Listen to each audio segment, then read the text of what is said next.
Good morning, everybody. Good morning to Matt and Evelina joining us on Zoom. It's been a little bit quieter this week as a few people are away on their summer holidays, but we're all here. That's good. It's not. I know it's not that summary today. Yeah. Yes. It's bank holiday rain, of course.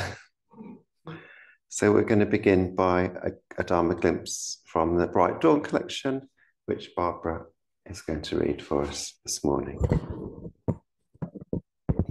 It's All Goof by John Mayer Wilder. First thing you need to know is I get migraines. Most of them aren't too bad, but some of them get interesting. With a really bad one, I can actually see sounds. Large dogs bark in a kind of rusty brown colour. My wife talks in sort of bluish tinged silver. A Harley Davidson's exhaust is just black with flecks of brown, in case you were curious. I actually had one migraine so bad I got to see the Virgin Mary appear, kneel down and pray over me while I was lying on the floor at work. Second thing you need to know for this story to make sense is that my daughter just started her first year of college in a small college out of state, about 3 hours from here, and she's going through all the usual what she calls adult with training wheels, stuff that college kids go through. For instance, she called home 4 or 5 times one night to talk to her mother because she was trying to figure out how to do laundry. She'd asked one question and hung up. 15 minutes later, she'd called back, ask her question, get her answer, and hang up. Or the night she called to ask Mum if you were supposed to put leftover pizza in the refrigerator or the freezer. I get the calls when her computer's acting up. These two threads wove together about a month ago when I got a reasonably bad migraine. I couldn't actually see sounds, but I could feel them rippling through my body in waves. Normally, when I go to bed, I set my cell phone to ring loudly enough to wake if someone, my daughter, calls, and set it by the bed. But that night I forgot and left it set to vibrate and in the den to boot. I woke up the next morning feeling fine at my usual time, 5 a.m. I need to meditate and, let's be honest, watch YouTube videos before work, and saw that she'd called me 4 times between 9:45 and 10:15 that night before giving up. That shows a certain level of panic. I texted her back with an explanation and asked if it was too late to help, and if it was, if she had managed to solve the problem without me. Several worried hours later, I got a text back from her assuring me everything was okay. It read simply, "It's all goof." I assume that was a typo for "it's all good," but I don't care. I'll take brilliance wherever I can steal it. I'm not proud. It's all goof. I tend to take this world so seriously, as if it were important somehow. Is my boss happy with me? Which insurance plan should I sign up for? Oh Lord, did you see the election results? I need to relax. It's all goof. I keep hearing people say things like, let go and let GD, and it works for them. So that's good. But I've never been able to do that. It just never managed to really register with me. It's just too goofy. But it's all goof works for me because now I get to not only take the world lightly, but laugh at it too.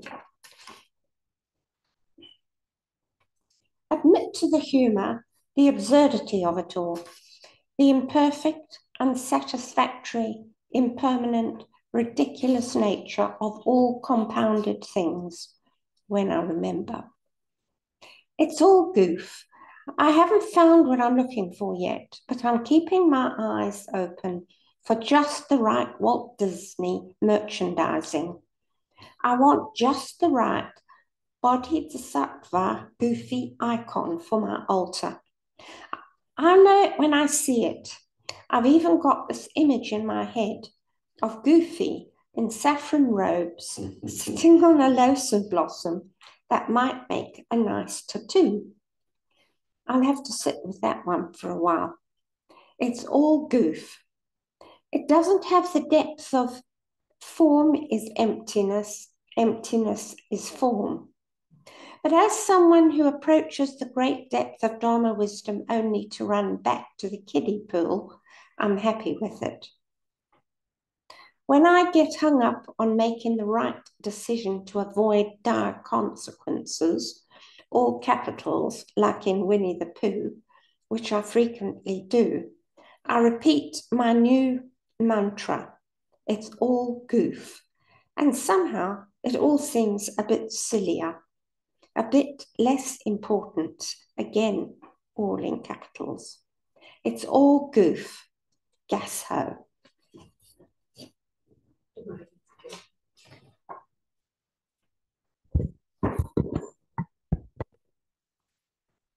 So we'll move into a period of meditation together, about 10 or 12 minutes.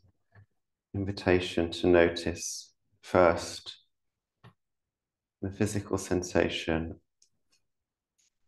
of your body connecting with the chair, the cushion, the earth.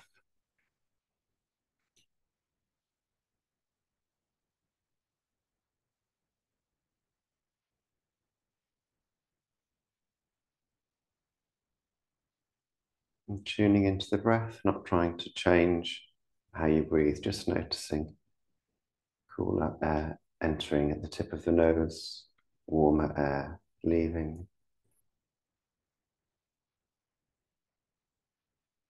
And when distractions come, noticing what they are. Oh, here's a thought about what I'm doing later. Oh, here's a feeling about such and such.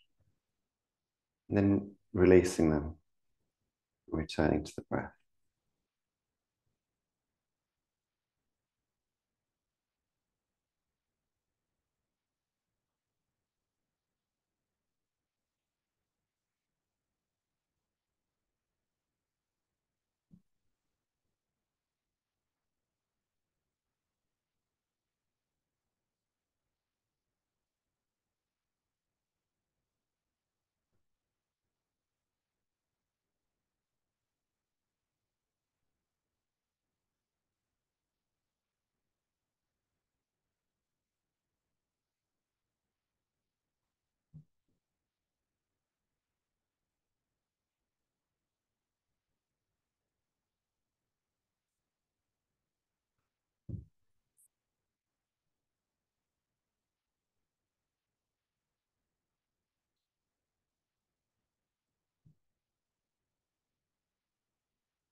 So we'll chant some Nembutsu together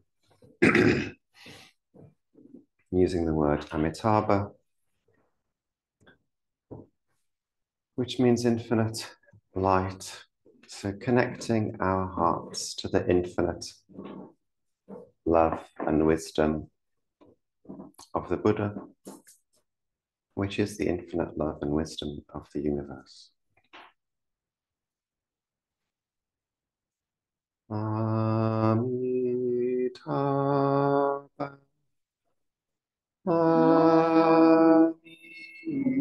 Amitabha,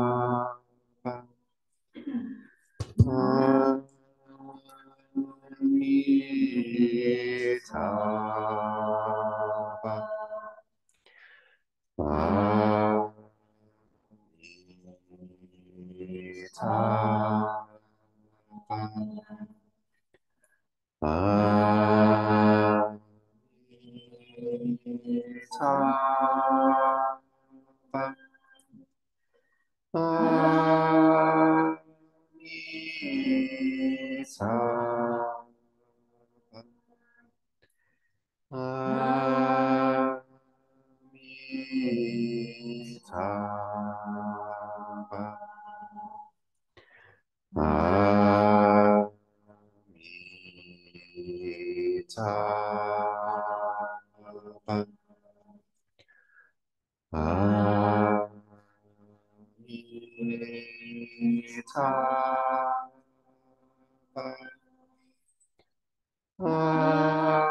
Ah, da,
So in a moment, we'll recite the refuges and precepts and bodhisattva vows, which are very traditional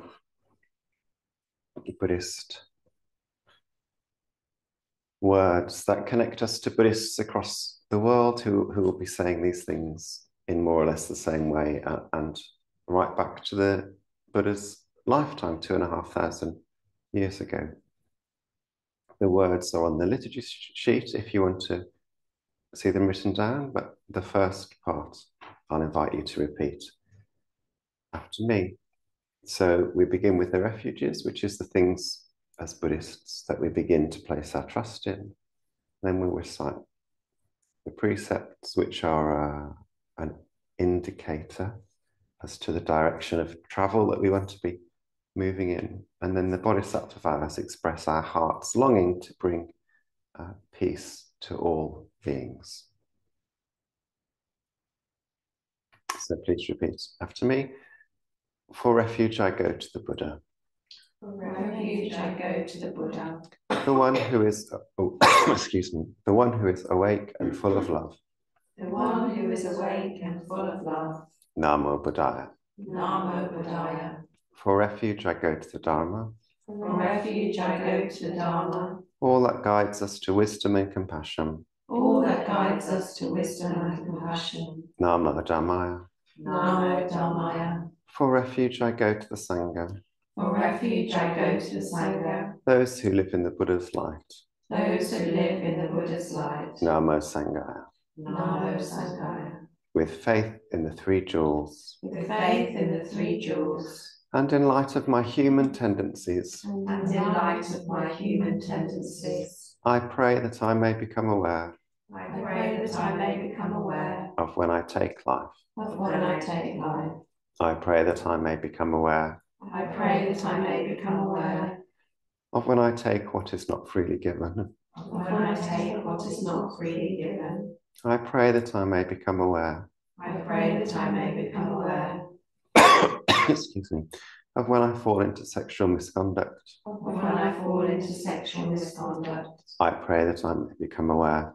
I pray that I may become aware. Of when I fall into wrong speech. Of when I fall into wrong speech, I pray that I may become aware. I pray that I may become aware. Of when I become intoxicated. Of when I become intoxicated, No blame. no blame. Be kind. Be kind. Love everything. Love everything.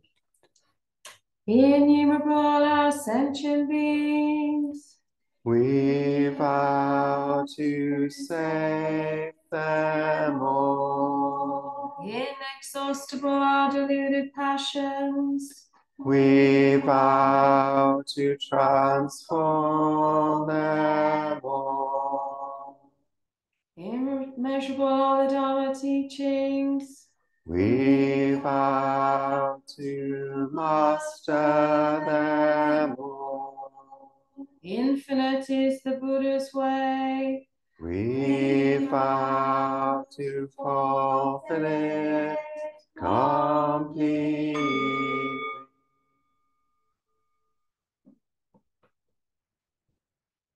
No mummy to be.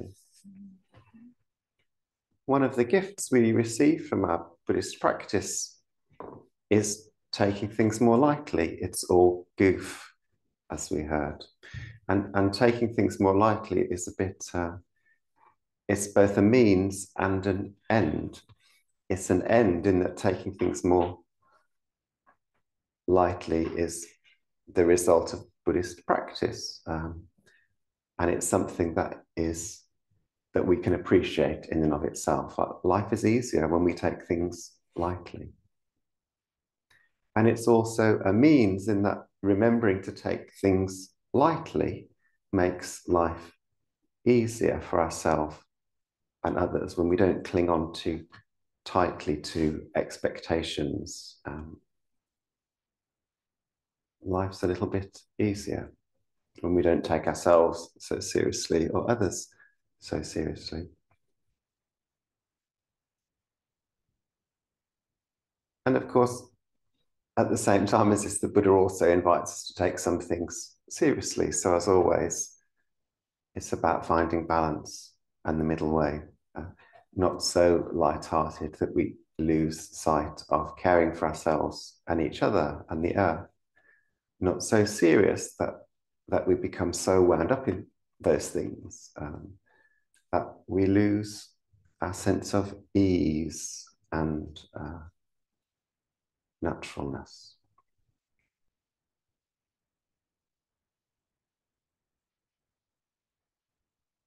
Tomorrow,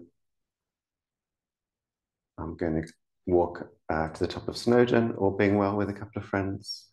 And there's lots of things I could worry about.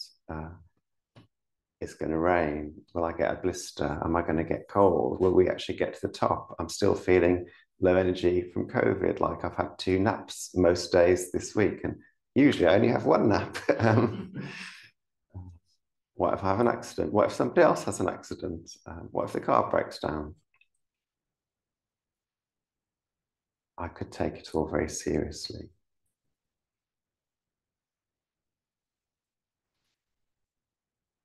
And actually, if I unwrap those worries, well, if I take those worries seriously, let's say, well, what if I did get hurt? What's the worry there? Well, that I would be in pain. Well, pain in itself is not necessarily unbearable, although it can be difficult. Perhaps that I would inconvenience other people. Perhaps ultimately that I might die. Existential becomes existential when we really funnel down and continue to ask, what's underneath that? What's underneath that? What's underneath that? Invariably, we come to something that feels very existential at the root of our worries. Often about being on our own. Oh, I'm going to be on my own with this, and that will feel awful. And sometimes about, oh, this is just a thing that could kill me. And actually, if we go underneath that worry, it often goes back to the same thing. Oh, I'll be on my own and that will be awful. If I die, I'll be on my own with that and that will be awful. That's what Buddhism suggests is at the root of all of our worries, a fear of isolation, disconnection, feeling separate.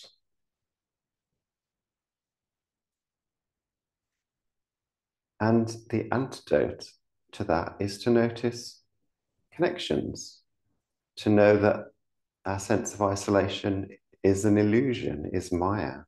The truth is that the Buddha is always present. We don't always feel that because we put up walls in our hearts and minds, but the Buddha is always there alongside us. The earth is always beneath us. The sky is always above us. There is no moment that we are truly alone in. And the more deeply we can feel our way into that connection and remind ourselves of its presence, the less seriously we have to take those worries.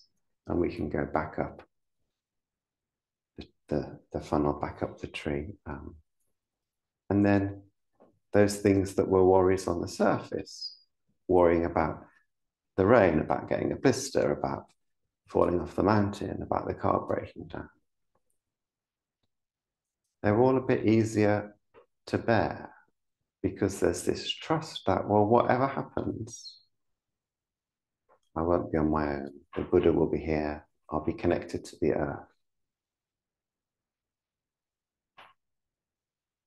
This is what Buddhism offers, this sense of this truth of interconnection, the antidote to our existential suffering.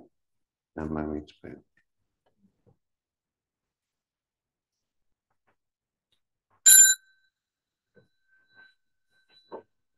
So we'll stand and make prostrations to the main shrine, which we do while chanting Namo Buddha, and we go down to the floor when we're bowing. Installing as much or as little as feels right, and there's lots of ways of describing the meaning of prostrations. We're connecting with the earth. We are bowing to the Buddha who stands in for all our spiritual ancestors. So we're showing respect for all the things that we've received that support us. But really, we only discover the value of these practices by doing them. So we bow 3 times while chanting that note.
Namo Amida.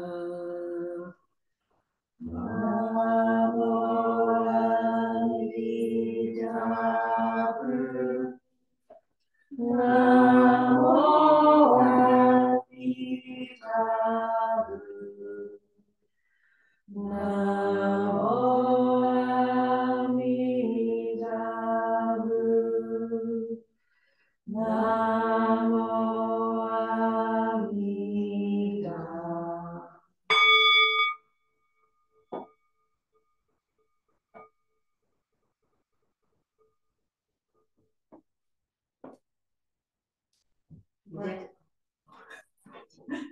We dedicate the merits of this incense offering to all Buddhas and Bodhisattvas throughout space and time.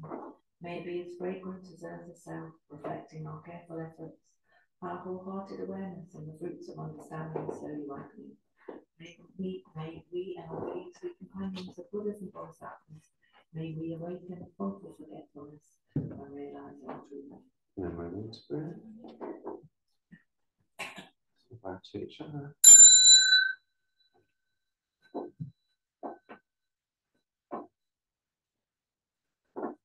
Main shrine. Tidy our spaces and bow to our seats.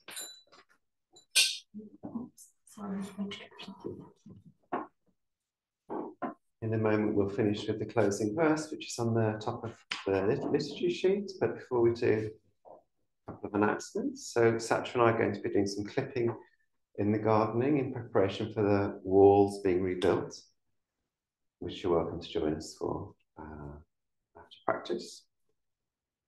Next Saturday, so this time next week, we've got a retreat day, which you can drop in or out of as much as you want. And after practice, I'll be leading an ancestor workshop, the one that I did at Woodfield. Yeah, and it went down very well, so do come along. The following Saturday is the meditation marathon, which is partly will be a nice practice to do outside meditation all day, and partly is to raise money for the walls. And yeah, take a flyer for Christmas meditation classes as well. Lots of things happening, lots of good stuff. Blessed by Amitabha's light, may we care for all living things and the holy earth. I do have a look at our new piece of artwork in the hallway.